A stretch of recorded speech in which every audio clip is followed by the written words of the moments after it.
Être un marketeur B2B, c'est être constamment balancé entre les sujets stratégiques et la to-do list opérationnelle qui s'allonge, sans compter les relations avec les sales et le CEO. Mais tu n'as pas à être seul. Entre et installe-toi, bienvenue au Café du Market. Je suis Axel Kaetka, ex-responsable marketing et solopreneur, créateur du Café du Market, la communauté francophone réservée aux marketeurs B2B. Avec ce podcast, j'ai créé le contenu que j'aurais aimé écouter pour progresser encore plus vite quand j'ai pris mes premières responsabilités. On y débriefe les méthodes de base comme les dernières tendances marketing en compagnie des meilleurs experts du sujet. Et si tu veux aller encore plus loin, tu peux aussi t'abonner à la newsletter ou rejoindre directement la communauté pour échanger avec des pairs et donner un coup d'accélérateur à ta carrière. Et maintenant, détends-toi, prends ta boisson préférée et si tu entends des discussions intéressantes, sers-toi, c'est offert par la maison. Pour ce podcast, j'ai l'honneur d'être soutenu par ma solution de marketing automation préférée, c'est Pledzi. Si je t'en parle, c'est parce que je l'ai utilisé à titre pro et que j'en ai été pleinement satisfait. On le sait, quand on fait du marketing automation, ce qui est compliqué, c'est d'entretenir constamment des workflows de nurturing et de les mettre à jour avec de nouveaux contenus. Là où Pledzi est très fort, c'est qu'ils ont développé une campagne intelligente qui est capable de pousser automatiquement le bon contenu au bon moment à la bonne personne, en fonction de ses centres d'intérêt et du stade de maturité du lead. Ce qui ne gâche rien, c'est qu'ils ont une équipe au top, avec un service CSM dédié qui est là pour t'aider à mener à bien ton projet. Mais assez parlé, passons à l'épisode. Bonjour à toutes et à tous et bienvenue au Café du Market.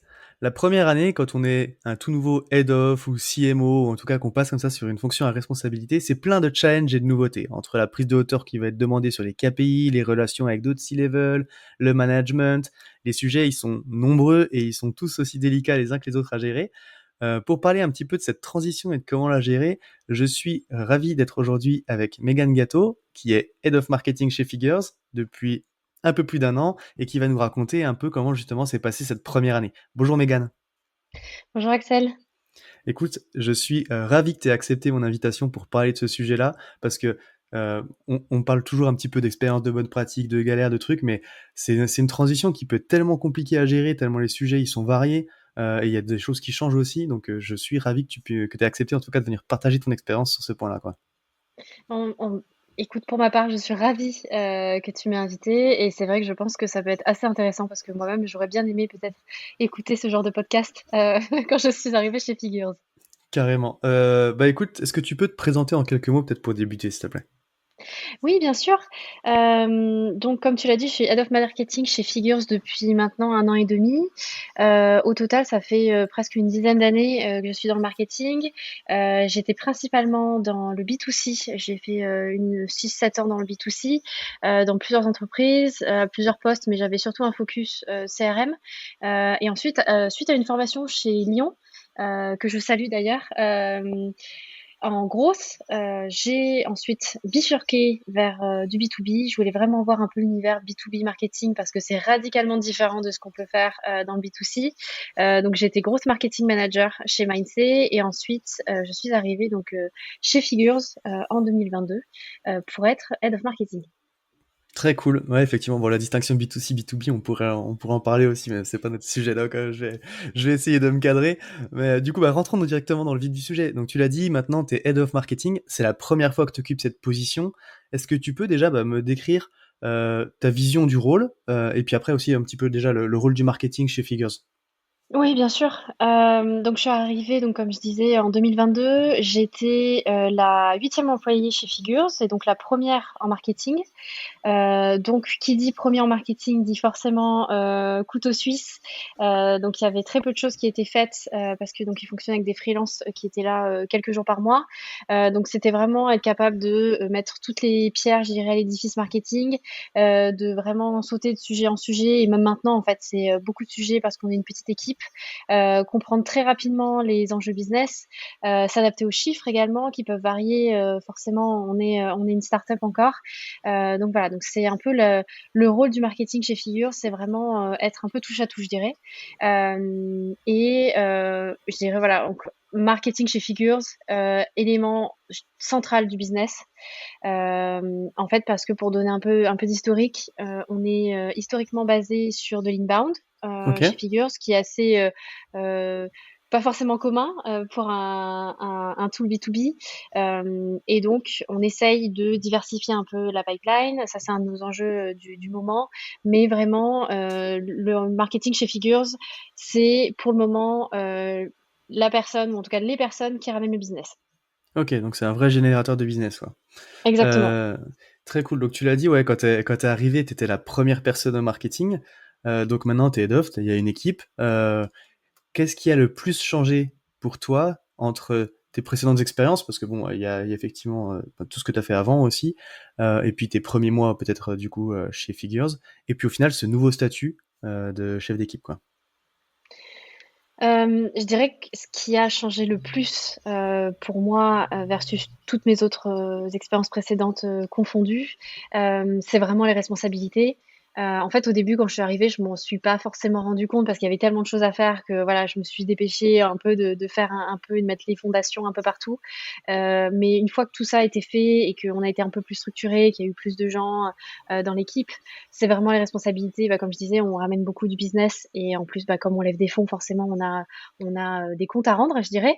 Et Mhm. donc, toute cette responsabilité business-là, je l'ai beaucoup sentie, même aussi en termes de stratégie, de aussi le lien direct avec le CEO. Donc, c'est totalement différent que auparavant, j'avais un VP ou un CMO au-dessus de moi. Et c'est pas Ouais. du tout le même interlocuteur. Il faut déjà aussi apprendre à faire beaucoup d'éducation parce que en fait moi j'étais habituée à avoir des interlocuteurs qui connaissaient le marketing, qui même pouvaient me l'apprendre. Et donc là en fait on passe à totalement une autre relation où c'est à moi du coup d'expliquer pourquoi j'ai besoin de tel budget, pourquoi on fait ci, pourquoi on fait ça, pourquoi ça marche pas. Donc c'est aussi très bien pour moi aussi d'être capable de pouvoir expliquer un peu tout ça. Euh, et, euh, et aussi, c'est le fait, comme je disais aussi tout à l'heure, d'avoir une vision vraiment 360 du marketing, parce qu'avant, j'étais très focus sur tout ce qui est conversion, fidélisation, un peu dans mon parcours. Et donc là, maintenant, bah, je dois être capable de pouvoir réagir assez rapidement et de pouvoir aussi expliquer pourquoi ça fonctionne pas, et que ce soit de l'acquisition, que ce soit de la conversion, que ce soit un peu n'importe où dans le funnel. Donc ça, pour moi, c'est vraiment ce qui a changé par rapport à mes autres expériences. Ok, ouais, donc tu insistes vraiment au final sur une nécessaire prise de hauteur au final par rapport aux enjeux du marketing, de tout ce qui est possible de faire, et puis dans la façon d'être capable du coup d'interagir aussi avec le CEO sur la prise en compte des enjeux business, où avant effectivement peut-être que tu avais ton CMO, ton VP qui te fixait les objectifs que tu devais atteindre, mais qui étaient des objectifs market, de vue, d'engagement, enfin je sais pas, en fonction de là où tu étais, quoi. Et donc là par contre maintenant, vu qu'en plus vous générez le business, et que tu interagis directement avec le CEO, sur le CEO, pardon, tu es obligé d'avoir cette vision un peu plus haut niveau du rôle du market business, quoi. D'être un partenaire vraiment à ce niveau-là. Oui, oui, c'est ça. Et c'est ce qui a le plus vraiment changé pour moi. Et je trouve que ça m'a fait, enfin, également aussi beaucoup grandir professionnellement. Ok. Ouais, bah c'est sûr que du coup, tu prends, enfin, d'être capable de jouer sur ces enjeux-là. Moi, perso, j'ai sur mon premier post market ou puis après quand je suis passé responsable market aussi, je travaillais avec le CEO et je trouve que du coup, effectivement aussi, c'est d'avoir cette discussion-là, de comprendre les enjeux business, les impacts derrière, au final d'où viennent les chiffres et puis c'est quoi les KPI sur lesquels tu travailles, ça t'apporte vraiment une richesse qui est différente de ce que tu peux faire avant dans la compréhension, quoi. Tout à fait. Euh, donc, ouais, donc tu l'as dit, interagir en direct avec le CEO et les autres chefs de service, du coup aussi. Comment est-ce que tu l'as senti, vécu cette évolution dans les relations, dans les exigences sur le reporting, dans la pression des objectifs, tout ça? Tout à fait. Enfin, c'est vrai qu'on sent cette évolution. Et en plus, comme en plus on est assez une équipe assez restreinte en termes de marketing, et aussi au global, on a peu de chefs de service, de gros chefs de service.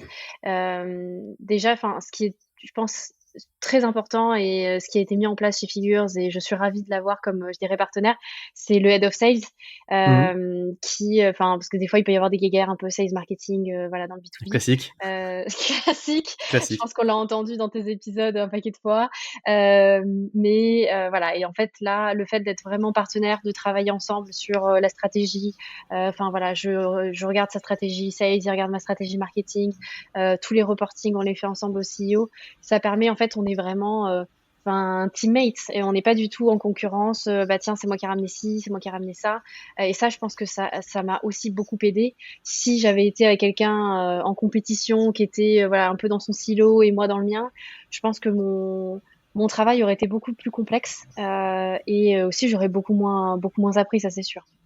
Ok, donc tu dis travailler très proche au final du head of sales. Euh, Tu l'as dit, du coup, vous avez mis en place, vous avez des rendez-vous périodiques, vous travaillez du coup sur les mêmes objectifs et puis vous reportez sur le même tableau de bord aussi? C'est ça, c'est ça. On a des rendez-vous, on a des weekly, pardon, je j'ai plus les mots en français.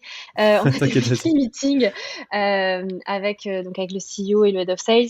Et ensuite, moi, j'ai des weekly aussi avec juste le head of sales. Et en fait, c'est vrai que ça permet vraiment qu'on se cadre et qu'on se fasse un point sur, bah tiens, euh, on en est où par rapport à nos objectifs communs? Est-ce qu'on a des sujets, donc quand on a nos one-one, est-ce qu'on a des sujets sur lesquels voilà, il y a des petites frictions, comment on pourra améliorer les process et autres? Et en fait, ça évite de cumuler, tu vois, certains abcès et que en fait, on ait un peu des non-dits, un peu de voilà, des reproches à se faire à l'un à l'autre. Et en fait, voilà, on a une communication très saine et ça permet vraiment. Et en plus, on parle d'une seule voix au CEO, donc ça permet voilà qu'il n'y ait pas de compétition malsaine. Ok, ça c'est quelque chose que vous avez mis en place parce que vous avez eu des galères ou c'est mis en place naturellement dès le début quand il est arrivé voilà, enfin voilà.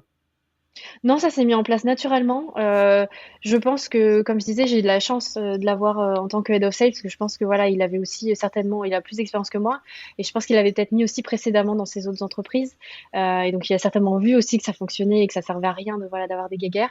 Et donc je pense que voilà, la personne joue beaucoup, parce que peut-être que si ça avait été quelqu'un de totalement différent avec une autre mentalité, ça se serait certainement pas joué comme ça.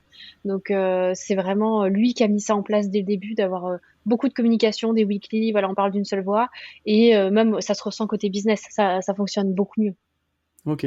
Et donc dans tes échanges avec donc là head of sales, CEO, du coup, j'allais dire, tu trouves que qu'est-ce que ça change au final par rapport à la perception que tu avais du marketing peut-être avant, et puis c'est quoi le type d'échange que vous pouvez avoir quoi?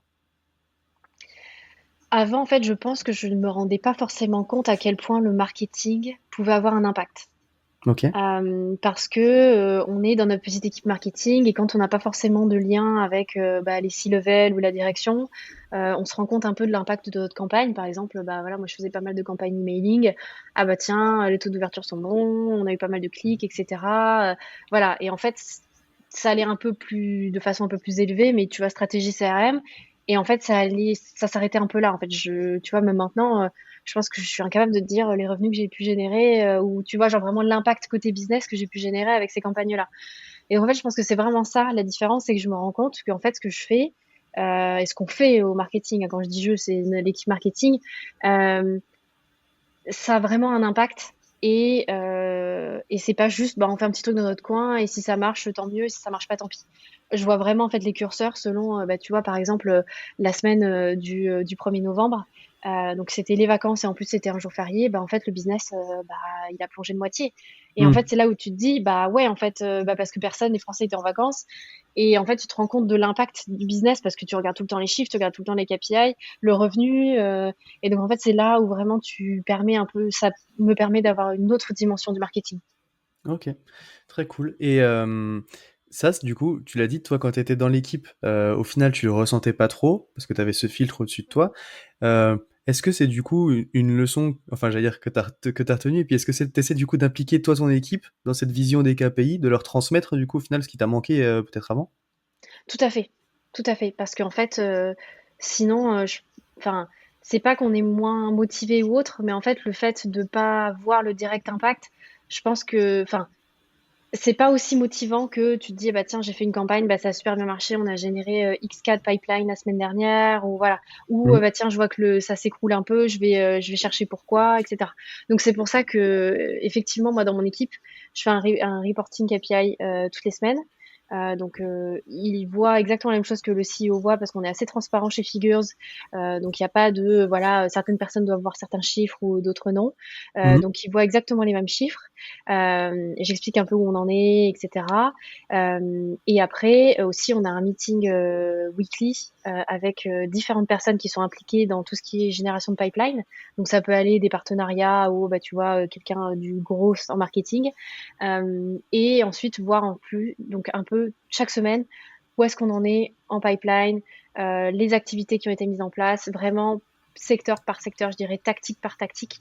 Et en fait, et justement, tu vois, je faisais les perf reviews il y a quelques semaines, et justement, la personne de mon équipe m'a dit que elle avait beaucoup apprécié, en fait, elle apprécie beaucoup d'être maintenant au cœur des chiffres et que ça lui permettait d'avoir plus, pardon, encore un anglicisme, mais on parle beaucoup en anglais, donc je l'ai pas en français, d'accountability. Ça lui Ok, permettait vraiment, tu vois, genre de vraiment beaucoup plus de responsabilité par rapport à ces chiffres. ok. Ouais, une meilleure vision de l'impact qu'elle peut avoir et puis du coup plus d'implication, quoi. C'est ça, en fait, tu es tout de suite plus impliqué quand tu comprends en fait les résultats de tes actions. Ok, super intéressant. Bah, justement, ça nous permet d'embrayer un petit peu logiquement et naturellement sur le deuxième sujet. L'un des plus gros challenges peut-être de cette évolution, on en parlait quand on préparait l'épisode aussi, tu me l'as dit, au final c'est cette gestion des équipes. C'est de passer de manager à manager au final, et puis on se rend compte qu'on a tous eu beaucoup de managers et puis qu'au final c'est peut-être pas si facile que ça. Comment est-ce que tu as vécu ça? Je veux dire, comment ça s'est passé pour toi? Ce qui a marché, ce qui a pas marché, un petit peu si tu reprends le bilan de cette année, quoi. Oui, effectivement, c'est pas facile et c'est là où on est beaucoup plus humble par rapport à nos, à nos anciens managers. Ouais. Hem, Écoute, ça s'est bien passé parce que, enfin, pareil, chez Figures, on est quand même bien accompagnés et c'est vrai que j'ai eu la chance d'avoir, par exemple, la head of HR qui, du coup, était là pour m'accompagner sur le sujet. Après, donc ce qui a marché, donc déjà, j'ai recruté 3 personnes. Donc c'était la première fois déjà que je faisais des recrutements, que vraiment je passais des entretiens pour des personnes dans mon équipe. Ouais. Donc ça, écoute, ça s'est bien passé. On a recruté assez rapidement. En plus, donc j'étais assez contente. Ce qui a marché aussi, c'est tout ce qui est monté en compétences. Donc ça, enfin, tu vois, la personne dont je te parlais, là, dont j'ai fait la perf review, c'est une personne qui a, en un an chez nous, on voit vraiment l'évolution, en fait, la prise de responsabilité, même en expertise. Elle est arrivée, elle connaissait pas du tout Google Ads ou par exemple LinkedIn Ads. Maintenant, cette personne-là, elle est presque experte. Donc vraiment, ça c'est une des réussites. Après, voilà, forcément, il n'y a pas que des réussites. Ce qui n'a pas marché, je dirais, il y a deux choses. Déjà, il y a le fait que j'avais deux juniors dans mon équipe Mhm. parmi donc trois autres personnes que j'avais recrutées. Et en fait, la problématique, c'est que bah, elles sont pas montées en compétences suffisamment rapidement. Et en fait, le business, lui, il tourne et les demandes sont toujours de plus en plus fortes, ce qui est normal. Et en fait, je compensais les lacunes des juniors et qui du coup n'avaient pas encore cette expérience-là et qui n'étaient pas encore voilà forcément au haut niveau. Et Mhm. du coup, ça a un peu impacté sur mon poste à moi où je suis censée être plus voilà un peu plus stratégique, un peu plus high level. Donc ça a impacté et voilà j'ai fait en sorte que cela soit corrigé. Mais voilà, il y a eu une partie un peu moyen, je dirais, par rapport à ça. Et la deuxième, c'est bah, rompre une période d'essai. Ça, Ouais. c'était aussi assez compliqué parce que je suis quelqu'un de très empathique et donc je sais, enfin, que ça impacte la vie de la personne derrière et je sais que voilà, c'est rien de personnel, mais et que c'est voilà, c'est bien pour le bien de la boîte, c'est pour le bien aussi de la personne qui n'était pas forcément dans le bon rôle, mais c'est toujours assez compliqué à faire. Et voilà, c'est pas quelque chose que je referai tous les jours, j'espère. Ouais, non, ouais, bah, c'est clair. Non, mais c'est des choses dont on se rend pas trop compte, je pense, parce que, enfin, quand on veut passer effectivement sur ces postes-là, on voit les recrutements, on voit Oui, l'ambition, le changement un petit peu de niveau, comme tu dis, être impliqué dans les KPI business et tout, c'est des choses qui sont intéressantes. Et puis après, dans cette gestion de l'équipe-là, bah, t'as la gestion de l'humain. oui. Et puis des fois, ça se passe bien, des fois, c'est forcément, toi, c'est la première fois en plus, donc t'as des recrutements qui marchent, des fois tu te trompes. Aussi peut-être sur les profils, et puis t'as ces moments-là qui sont un peu moins agréables, quoi. Ouais, oui, oui et puis même c'est vrai qu'au quotidien, on n'imagine pas. Moi, j'imaginais pas en fait, parce que moi, je me projetais telle que je suis moi-même en fait et en Ouais. fait, je sais que moi je enfin, après chacun est comme il est, il y a pas de bonne ou de mauvaise réponse mais tu vois, genre, je sais que moi quand j'avais un manager donc un C-level, un VP, ou quoi que ce soit au-dessus de moi, j'allais très rarement voir cette personne. J'essayais souvent de me débrouiller par moi-même. Si j'avais des petits conflits avec des personnes, bon bah, j'essayais de régler ça moi-même. À tort ou à raison, hein, j'avais peut-être tort, hein. Mais c'est vrai que du coup, d'être manager, je vois en fait des comportements que moi je n'avais pas. En fait, moi j'ai l'impression que tout le monde était comme moi. Ouais. Heureusement d'ailleurs que c'est pas le cas. Mais et du coup, c'est vrai que enfin, tous les jours, j'avais des fois quelque chose qui popait. Ah bah voilà, j'ai eu un problème avec un tel ou bah j'ai pas aimé ce qu'un tel a fait ou pourquoi ci, pourquoi ça. Et j'étais là en fait, mais c'est tellement un travail d'être manager. C'est en fait, on n'est jamais vraiment préparé en fait. Je pense qu'on est lancé dans le grand bain, on apprend un peu sur le tas, mais c'est vrai qu'on s'est, enfin moi je m'attendais pas à ça, vraiment. OK. Ouais, bah, tout le monde est déjà, c'est ce qu'on dit aussi, on se rend pas compte, mais tout le monde n'est pas fait pour être manager. Faut être aussi capable de prendre cette distance-là, d'accepter les retours, que tout le monde n'est pas comme toi, effectivement. Aussi, il y a des choses que tu fais, des choses que tu fais pas. Après, j'allais dire, comment ça s'était passé tes premiers recrutements, les premiers profils que tu avais ciblés? Et puis quand tu as vu aussi, bah, du coup, qu'il y avait des choses qui marchaient moins bien, qu'est-ce que tu as mis en place comme routine avec ton équipe, toi, pour gérer justement ces échanges-là? Oui, après, on a vu, en fait, quand ça fonctionnait pas forcément, on l'a vu assez rapidement.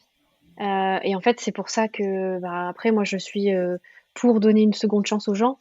Donc en fait, on a mis en place, voilà, donc il y a eu un point, bah, déjà on faisait des points de période d'essai assez réguliers, donc dès le premier point de période d'essai, voilà, les choses ont été dites que voilà, c'était pas forcément au niveau, c'était pas forcément ce à quoi on s'attendait.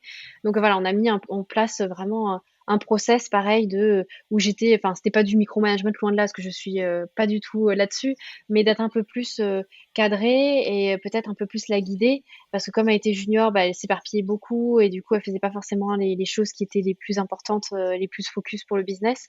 Donc voilà, c'était un peu plus cadré, ça s'est bien passé, mais en fait, ça n'a pas été suffisant malgré ses efforts. Ça n'a pas été suffisant, donc on a dû s'arrêter là. Mmh. Mais oui,